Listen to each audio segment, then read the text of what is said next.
I just broke down and started crying.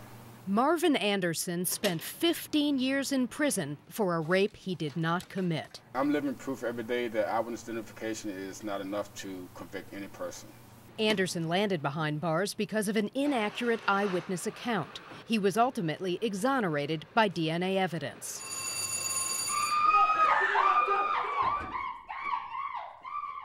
Okay, now. With the help of Maryland criminology professor Tom Moriello and his unsuspecting students, we staged a crime in their lecture hall.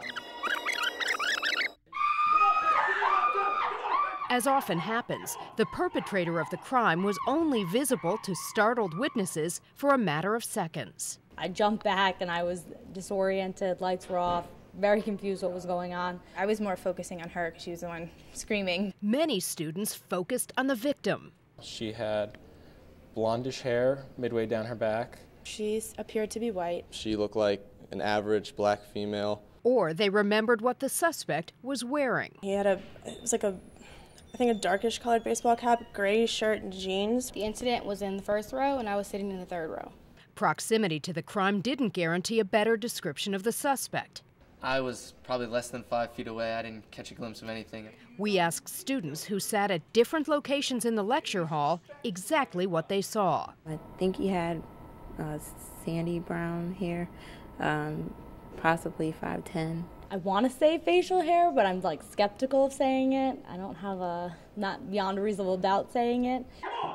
Any permanent characteristics you noticed on either of them as opposed to their clothing? Besides their skin color, not really.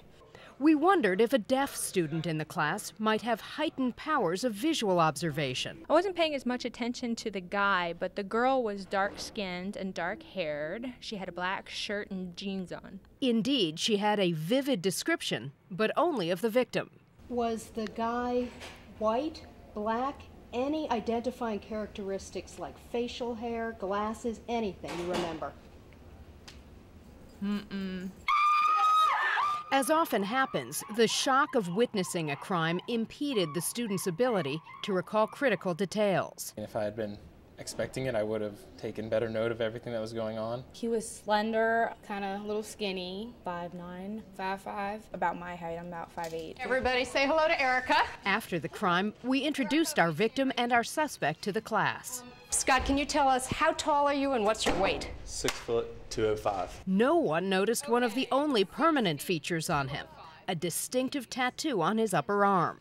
I mention this because 15 years ago, Professor Moriello staged a dramatic purse snatching in his classes. A white suspect was stealing a purse from a black woman. But Moriello and the suspect were both armed.